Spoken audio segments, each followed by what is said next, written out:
The Magic in Your Mind by U.S. Andersen. Chapter 5.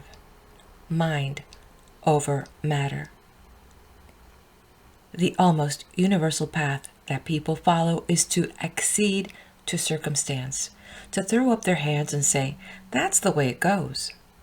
It is a curious and wry fact that when circumstances go against our personal desires, we credit our frustration to bad luck.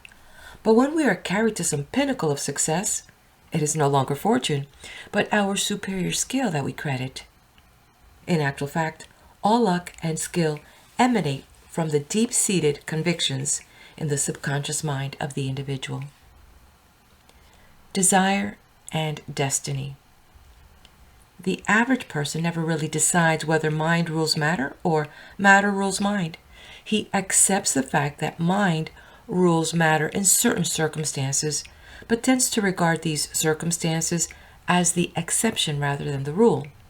He sees mental attitude determine the outcome of athletic contests, overcome physical disability, but when it comes to adopting completely a mind-first approach to daily living, he never quite makes it. If mind ever rules matter at all, it must do so as a result of an absolute principle properly applied. This absolute principle could not be a thing that worked some of the time or once in a while or capriciously responded to chance, but would have to be a law that always worked in exactly the same way. If, for example, someone adopted the mind over matter approach in a particular circumstance and failed to achieve the results he desired, it would not be the law that had failed, but his understanding of the law and his application of its principles. When we examine accomplishment, the first thing we notice is that the man who doesn't want to climb a mountain never climbs one. After that, we note that even among the men who definitely want to climb mountains, a large number never climb any. From this, we deduce that the first ingredient essential to accomplishment is desire. After that, other more discretionary and therefore more obscure factors become involved. It is difficult to say why people want anything. We observe that nearly everybody would rather experience pleasure than pain, but we are aware that certain persons not only stick pins into their bodies but maintain agonizing physical attitudes over protracted periods of time. Such people appear to have chosen pain instead of pleasure, at least in a physical sense, and to have done such a thing through an inner impulsion either above the plain pleasure principle or related to it obscurely. Desire for a goal is the only thing that makes a pain-filled experience possible to bear. Desire is also an opiate. Many people involved in crucial physical exertions report no sense of pain whatever, though when the period of exertion is over, wounds are found on their flesh, and joints and muscles are strained. Football players are a notable case in point. If we carry our observations even further, we soon note that there is a great deal of difference in the degrees of desire. One man may want and hold out his hand, and that is the greatest effort possible to him. Another man may want and rend chains, so great is his need. Desire is the thing that impels. The greater the desire, the more it impels, and this impulsion is rooted in the inner vision that possesses the individual. To the degree that we are alive and imprisoned within reactive flesh, to that same degree we relentlessly pursue the visions that possess us. Whether our mental images are buildings to be built or of banks to be robbed makes not the slightest difference to the motor impulse that develops within the creature. You can be absolutely certain that the things that occupy a man's mind will soon be part of life, if they are not already. Blessing and curse. A curious thing has evolved in the human being. The quality of mental reflection which has slowly developed in his psyche over the eons of his evolution has enabled him to form pictures within his mind in complete variance to the world around him. He can, if he will, on a flight of fancy, transfer himself from rags to riches, Kansas to Istanbul, in the twinkling of an eye, and thus, in the conscious center of his being, no longer is a slave to the world in which he finds himself. Two principal phenomena have resulted, one stigmata, the other a blessing. The stigmata are these. Life is largely a matter of disciplining one's self to endure pain in order to achieve a desired end. But the immature person often seizes on the image power of the mind to seek refuge from reality, and as a result develops a kind of wish thinking that makes him absolutely ineffectual in all circumstances. He turns the power of the imagination upon itself, destroys its ability to influence the outer world by setting it to work on problems that have no relationship to the outer world. The victims of such delusions are legion. They populate our mental hospitals, derelict centers, flop houses. They constitute the majority of those admitted to sanitariums for the treatment of alcoholism. And they are to be found all over the world in zombie-like trance, making the movements of the living, but with one foot in another world. On the other hand is the blessing that imagination brings. It is the mystic seeing that enables man to gaze upon his surroundings with X-ray eye and perceive in them their hidden potentiality. This harnessing of the image-making power of the mind to the outer world of things and events has transformed life on earth, has enabled man in a few short centuries not only to achieve dominion over his immediate environment, but to arrive at the verge of extending that dominion through the tiny space continuum of the universe. Most modern thinking conveniently divides the world into two different classes of things, one substance, the other intelligence. Science takes great pains to classify substance. It catalogs the elements and their various combinations, delineates the makeup of the molecules whose cohesion forms the elements, breaks down the molecule into various atomic weights, and even differentiates the atom into a nucleus and a certain number of encircling electrons. At this point, the difference between hydrogen and lead, for example, has become startlingly slight. Each has an invisible nucleus encircled by a certain number of electrons, more in the case of lead, but hardly appreciable more, and the difference between them appears to be one of degree rather than one of kind. Our confusion grows when, through the sudden process of nuclear fission, the atom itself is reduced to nothing measurable, disappearing in a burst of flame. And we are forced to inquire at last if substance is really substance after all, but perhaps might not represent a vastly subtler conception of idea only, intelligence itself. Behind the atom. If we examine any consciousness, we inevitably find a body of some sort, a weight, scale, and dimension that houses the intelligence being examined and refuses any kind of scrutiny separate from it. It seems most probable that matter and intelligence are one and the same, that intelligence is only a higher manifestation of matter, becoming apparent only in that substance that takes on complexity. Once we have agreed that intelligence is a manifestation of form, it is but a step further to gain a glimmer of the truth that intelligence is evolutionary in the growth of matter, which leads us inescapably to the conclusion that intelligence, while a manifestation of matter, is superior to and has basic control of that matter. In short, intelligence or consciousness or awareness has inherent in itself control over all physical circumstance, all events. Water Russell is interesting here. That which man calls matter or substance, he writes, has no existence whatever. So-called matter is but waves of the motion of light, electrically divided into opposed pairs, then electrically conditioned and patterned into what we call various substance of matter. Briefly put, matter is but the motion of light, and motion is not substance.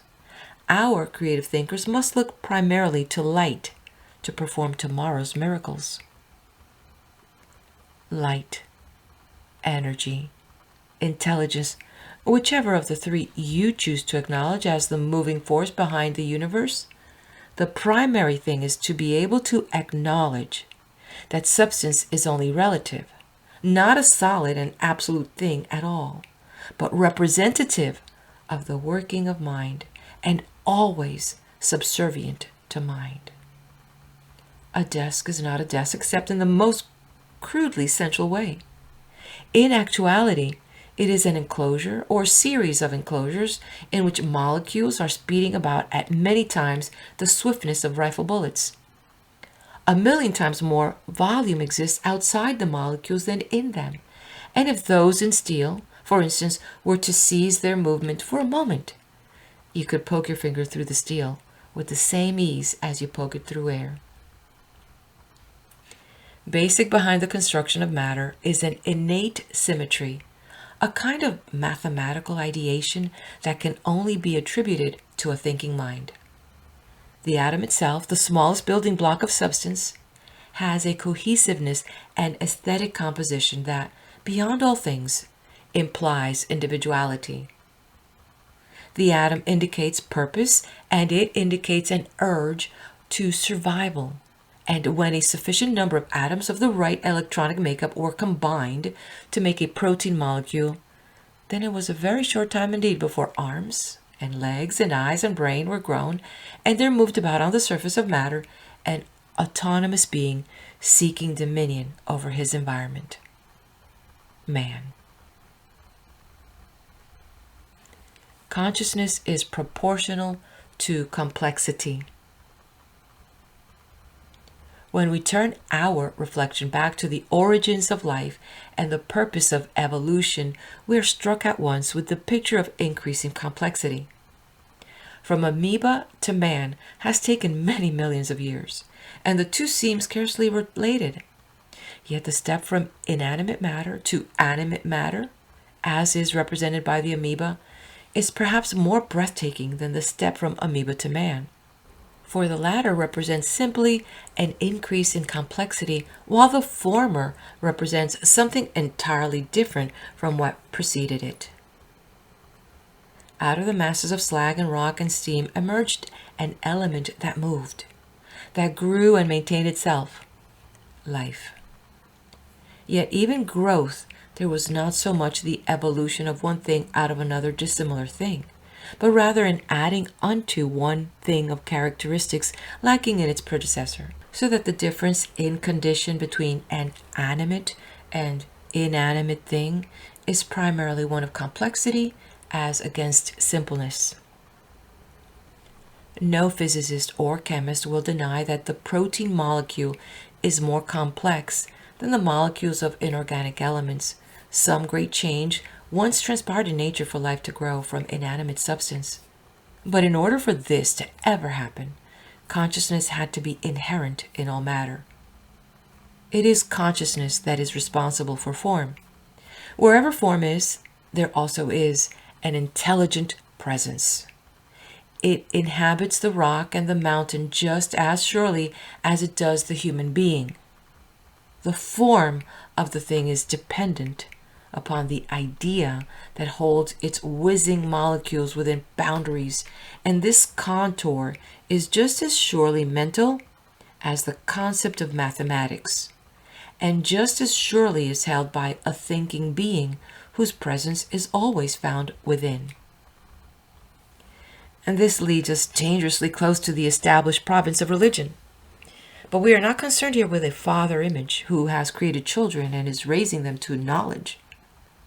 What we are concerned with is the bottom root of intelligence, how and why it manifests in the universe, and whether man is divorced from that originating intelligence, subject to it as slave to master, or umbilically tied to it in such a manner that he is it and it is he. How thought conditions things. And those who see chaos as the originator of the worlds coincidence responsible for the formation of man, and futility as the earmark of life, find at every hand just such a universe. Those who perceive a hardened creator ordering his vassals about cannot help but be impressed by the inequality of the human lot and perceive in the world much bitterness and pain. Those who see an inhabiting presence in all things instinctively know that all forms of the world are only ideas given substance, that the mind which upholds each is resident within themselves, and that therefore they are part and parcel of all peace, perfection, and effectiveness. The world, as always, turns out to be exactly what our consciousness is conditioned to see. It is this astounding and tremendously dynamic premise that life is built upon, the central law upon which evolution itself hinges. We see only that which we think we will see, and in consequence, the world is peopled with things and events all dredged up out of our consciousness. A thing or a person or an event is not changed because of our consciousness, but inherent in each are all qualities, and we sift out only those that already occupy our awareness. It is for this reason that men are villains in one circumstance, heroes in another, that each in his time plays countless roles. It is not so much that the man is different in each circumstances, but that he is being constantly perceived by different persons who view him only through a narrow slit of individual vision and accept him for the thing they expect him to be. Consider an ordinary knife. To the baker, it is an instrument with which to divide a loaf of bread into parts. To the irate householder, it is a weapon with which to dispose of the object of his wrath. To the surgeon, come to a sickbed without instruments, it is a life-saving tool that will allow him to take from the abdomen of his patient a diseased appendix. To the young boy passing through the kitchen, it is part of a game, mumblety-peg. Yet, what is actually is a compound of inanimate elements and previously living molecules, steel and wood, shaped a certain way and fashioned so, but even this is but an indication of what it truly is, for our senses reveal only a tiny part of that total qualities of anything that seizes our attention. So a thing is the kind of thing it is only because of the personal relationship of the beholder, and it actually never has any true qualities at all because our senses are too crude to perceive any truth about it other than that which proceeds out of our consciousness. And it is this that affects us most of all. For when we see the knife, we do not think of the kind and quality of the steel and whether it has substance or is only idea, but we look at the knife only to determine its relationship to us, and that is the only thing we see. Matter is movement. Just to understand the scientific premise that matter is not matter at all, but intense movement confined within spatial limits, is to arrive at a pinnacle of mental and spiritual freedom that will never again allow you to be intimidated by the things and circumstances around you. In the deepest truth, they are no more real than the conditioning of your consciousness, and you can, by an act of increased mental awareness, change them from the things you think they are into something totally and completely different. Here we knock on the door of the occult. The ring of the foregoing indicates we will be able to move mountains, change water into wine, still the winds, and indeed we might, once we learn the testing, but veil-breaking truth that all mountains are in the mind, as are all limitation and lack, all storms. Make this encompassing decision that matter is subservient to mind, and you will see at once that the world and everything in it is only an effect of consciousness, a partial manifestation of thought, and inasmuch as it remains always a reflection of idea in the mind of the beholder, it exhibits at once another of its infinite reflections the moment the thought in the beholder's mind changes. What that means is this. Things show only a side that reflects the individual's thought about them. They don't truly change when the thought about them changes, but they contain all possibilities and reveal to the beholder only an aspect that his consciousness is prepared to perceive. This metaphysical breakdown of the universe is a great help in adjusting oneself to the premise of working first with mind and allowing events to develop from an inner impulsion of their own. Once we are fully convinced of the mental causes behind all things, we no longer feel impelled to run about, lay on hands, attempt one way or the other to coerce the world to fit the pattern in our minds. One intelligence lies at the center of all events and things, and it is at the core of your own nature. Once you have gained sufficient wisdom to be concerned only with your own consciousness and the inner discipline that widens its awareness, then you can be sure that the outer world will be a reflection of the inner, that you are working with the root causes of your environment. All possibilities exist in each person because each is a manifestation of a mind that is totality, infinity, unity, and each is only less than the total according to his isolation from it. And when he expands his mental nature, he approaches original perfection, power, omniscience. Mind over matter is not so much a mental dominion over material things as it is an awareness of their many-sidedness and unlimited potentiality.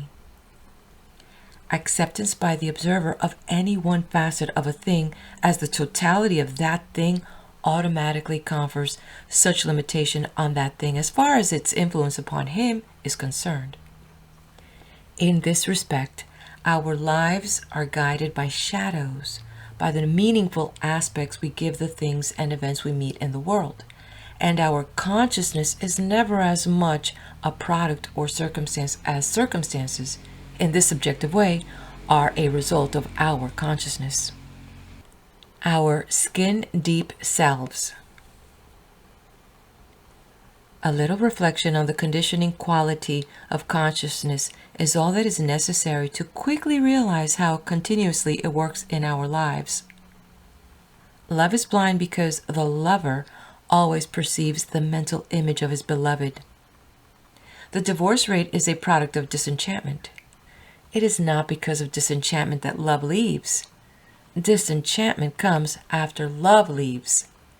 Places of triumph revisited always seem strangely small and shoddy. They do not fit the magnificent arenas cast up by our emotionally charged memories. And when pain commingles with places and events, we can no more bring ourselves to visit them or have contact with them or even dredge them up from our memories than we can sprout wings and fly. So capricious is the pain-avoiding, pleasure-seeking ego in its efforts to hide our true selves. This veil-shrouding, fan-dancing, now you see it, now you don't quality of the ego is what makes each of us use 1,000 selves in the conduct of his life and never actually be any one of them or even all put together. Because we do not truly know who we are, we seek in every situation a role to be played, usually feeling no sense of deceit or sham whatever, but blithely accepting the fact of a chameleon self which adapts its colors to its background.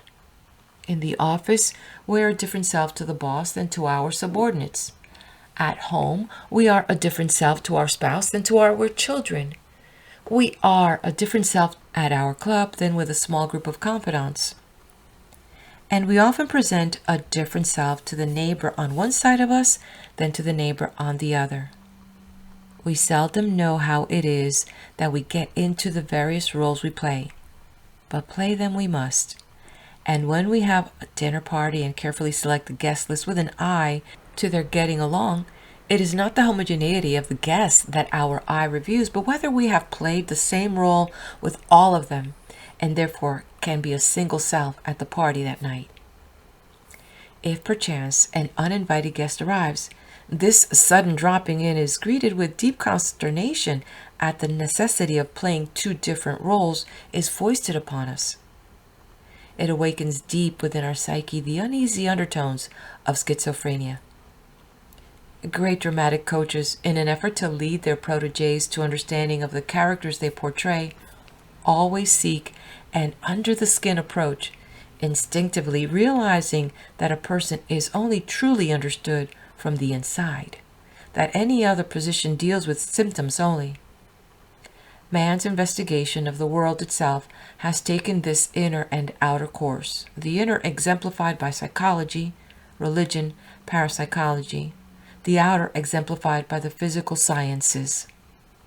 Science has pursued substance in its laboratories from mountain to atoms, but unraveled no enigmas other than a kind of elementary construction, and its sole accomplishment in its search for the secret of life has been to chase matter off the physical stage into some realm of invisibility where it no longer can be perceived, much less understood by the methods and instruments available. Intuitive perception. Man is a reactive animal and generally plays the role expected of him. Rare and wise is he who is able to shuck off this automatism. He is able to do so only by recognizing that within each man resides the identical animating spirit. By inner understanding, he is able to allow events to develop through their own inner impulsion.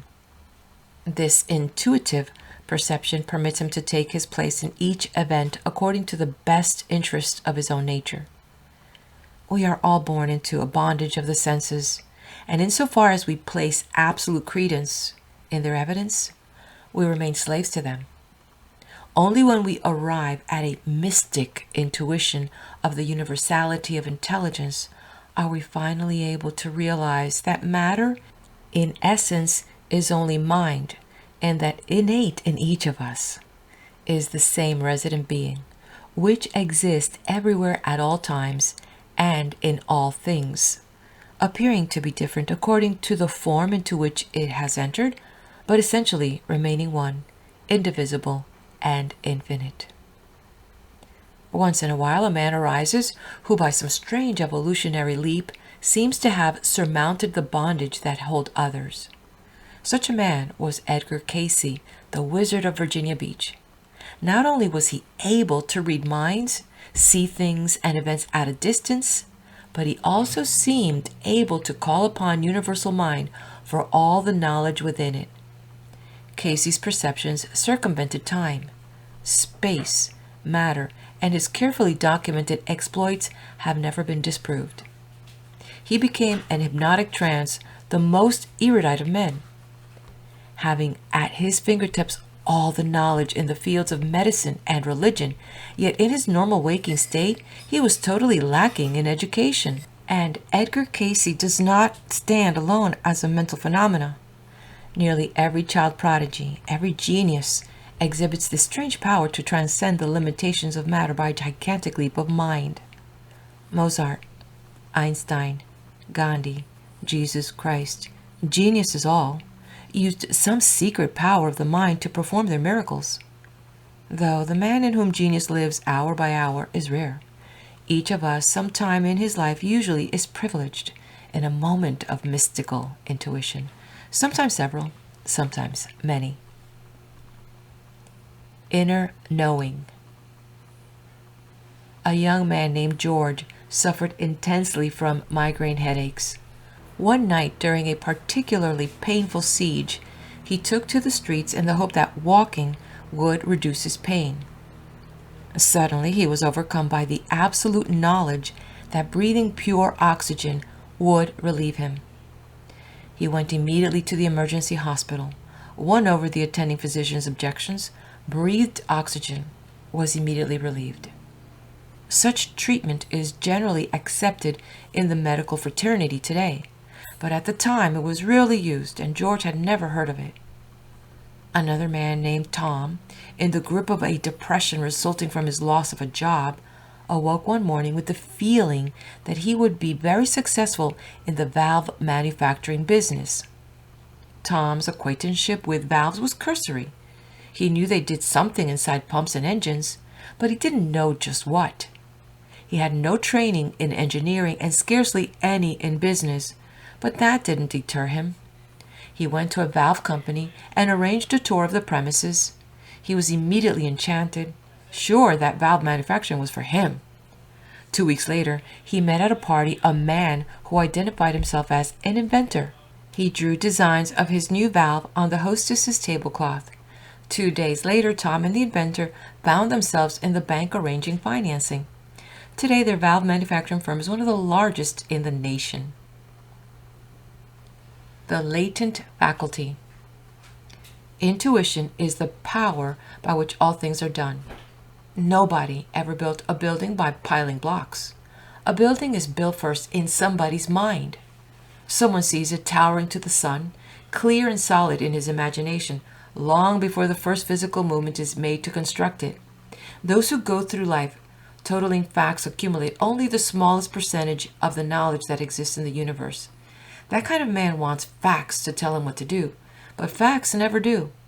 There simply aren't enough of them. In every man, writes R. Steiner, there are latent faculties by means of which he can acquire for himself knowledge of the higher worlds. It is inner certitude, intuitive hunch, that leads us into right action.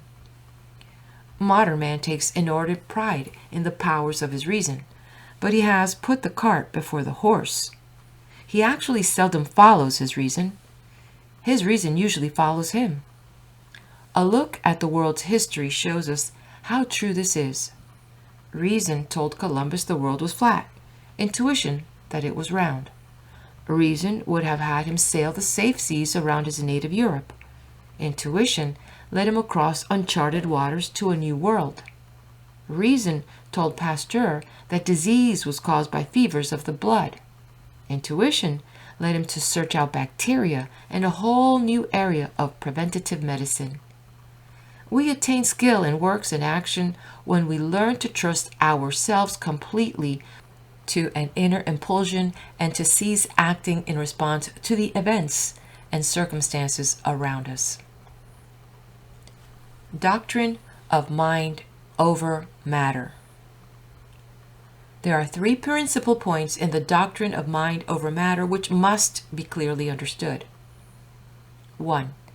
An invisible but real cosmic medium exists which supports the apparent world. 2. There is an established connection between this real but unseen world and the illusory world of the senses. 3. This connection may be discerned and this relationship controlled by the disciplined consciousness of man. Taking these points in order, we are struck immediately by the fact that it is very difficult to prove the existence of the cosmic medium.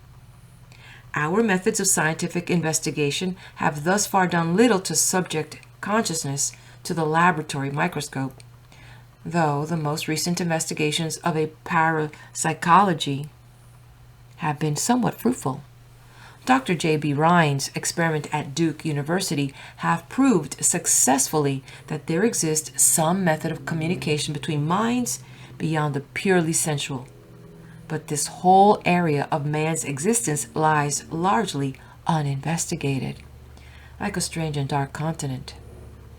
People have dreams in which they see themselves doing a certain thing at a certain place, and a few days later actually find themselves in that same place doing that same thing. People report the sudden knowledge of a friend's good or bad fortune, the inner conviction that a house is burning down, of a loved one's pain or danger. Never a day passes but what countless manifestations of this kind are recorded around the world. The dark continent of man's uninvestigated psyche beckons us. When we finally have given it our complete attention, the world will witness an evolutionary leap, the like of which has never been dreamed. Cosmic medium. The cosmic medium that connects one man with another and one mind with another is the universal intelligence that permeates all things, all people, all places. By it, each of us has an umbilical tie with his neighbor, for in a very real and actual sense, each of us is one with his neighbor, since the same basic mind is in everyone. As soon as a man is finally convinced that the principle of infinite multiplicity is not valid in any conception of the universe, then he finally is led to the concept of inner unity, the absolute oneness of all things. When this new principle has really come home to him, he realizes that there is only one life at work in the universe, and it is in him as well as in his neighbor. He sees that it works secretly in the heart of all things, and by his insight, he is able not only to influence its manifestation within him, but also its manifestation in other persons, in other things. The world that is perceived through our senses is only a partially revealed representation of the world that exists within mind. Strange, then, that the things that we encounter in space and time seem so very real to us. We knock upon a desk and know it is hard and that it is there. But the existence of the desk as an extension of an idea is a concept we seldom entertain. We spend most of our days thinking and planning and scheming, trying to originate ideas, but our actions are always predicated upon the fact that the things that we encounter in the world are the things that are truly influential. When we are able to perceive all things as manifestations of thought concepts, then we look beyond each to the idea that gave it form.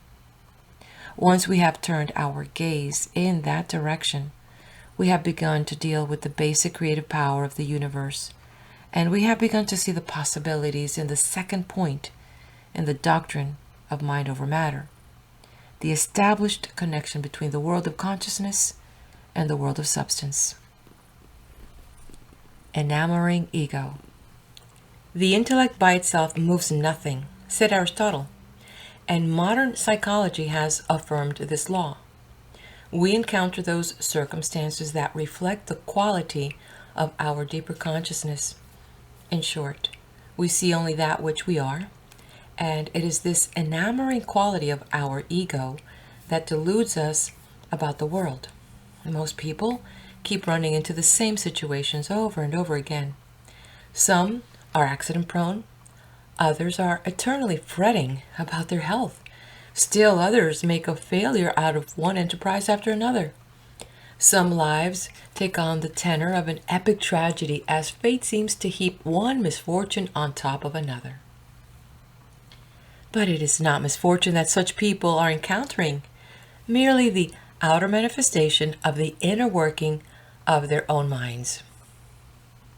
Life keeps bringing us into contact with those things which we fail to understand. As long as our consciousness does not grow, as long as our inner sight does not penetrate that, long will we continue to run into the circumstance that defeats us, until our heads are bloody and bowed, until we finally understand or are beaten completely.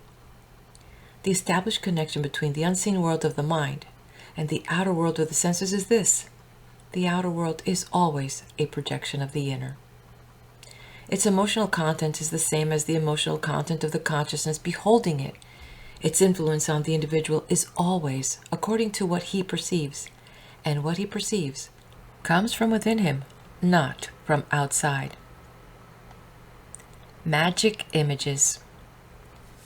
The first 2 points in the doctrine of mind over matter allows us to understand how we are slaves to circumstance, how we never truly originate action, but take action as a result of being stimulated into it. These 2 points, if finally accepted without relief, would be a hopeless concept of life indeed. But in the third point of the doctrine, we find the leaven by which the whole makeup of life is changed from the deadened aura of the hopelessness into the rosy-hued sparkle of anticipation. The third point in the doctrine tells us that we can alter our environment and our circumstances by disciplining our consciousness. Magical operations, says Eliphas Levi, are the exercise of a power which is natural but superior to the ordinary powers of nature. They are the result of a science and of habits which exalt the human will above its usual limits. Will alone is not the answer, however. Will alone is more often a pathway to pain than to power. When we think of willpower, most of us think of exercising our will against other people and other things. But the only place where our willpower can be used effectively is in disciplining our inner consciousness. We can, in final analysis, choose to think only those thoughts which we want to think. And it is this power of mental choice that gives man his freedom. By it, he is given the power to remake himself into any image he can envisage. He can heal his body, heal his soul, alter and exalt his own personality, enhance his willpower, produce hypnotic states, ecstasy. He can change himself from the lowliest of idlers to the most accomplished and effective of men, and all this not because he hustles about in the world, but because he gathers his own inner being around him, takes thought, alters the quality of his own mind. All the power of an individual lies in his disciplining his own consciousness, and all his effectiveness consists of his being able to produce faith within himself. For it is only faith that is able to develop in us a mental image contrary to the one we have been entertaining. Evidence of things unseen. Faith, wrote St. Paul, is the substance of things hoped for, the evidence of things unseen. Through faith, we are able to act as if we know. When we have actual knowledge, we proceed with confidence. When we doubt, we are unsure of ourselves, apprehensive. This is the contrast between the man of great faith and the man of little faith. The former goes through life as if he had a special genie at his side, a supernatural power upon which he can call in every circumstance, while the latter acts out the blurred and distorted vision within, cautiously, doubtfully, fearfully. The substance of things hoped for is a real substance, formed from pictures in the mind as concrete and as detailed as in the world itself. The evidence of things unseen is an inner evidence gleaned through the image-making power of the imagination. It is absolutely possible for us to act against our knowledge. A man will not step in front of a speeding automobile because he knows he will be killed. He will not walk upon the water because he knows that he will sink. Sometimes he will not even venture into a new business because he believes that he will fail. No amount of persuasion can change his reaction to what he knows. But what he knows can be changed, and the most direct and efficacious manner is through changing the images within his consciousness. If he learns to visualize his goal clearly, one day he will be able to embark upon a new venture and be successful. The emotional content of the image in his mind will seep down into the deeper regions of consciousness and provoke him into right action. If we think of ourselves as being strong, we eventually become strong. If we think of ourselves as determined, we eventually arrive at tenacity. If we think of ourselves as endowed with power, we eventually achieve ascendancy over circumstances. The mind has infinite power to influence us, for we act in accordance with its conceptions as it casts up before us inner images that stimulate us into action and attitude. Eating, appetite, sexual activity, motor response, intellectual activity are all triggered by the images we entertain in our minds. We are stimulated into all things by ideas. The world itself is an idea, and we react to it. We can change the world's influence upon us, however, by originating idea in consciousness, thereby stimulating ourselves and cease reacting.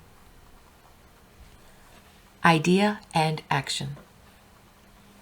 Dr. Jose Delgado, a Yale University surgeon, reports that the behavior of animals and presumably man can be drastically changed by painless electrical charges to the brain. In experiments, monkeys ate 7 times more food than normal or suddenly became amorous or abruptly ferocious, and tests on humans brought on fear, affection, giddy laughter, and remarkable feats of memory, all depending upon which area of the brain was stimulated.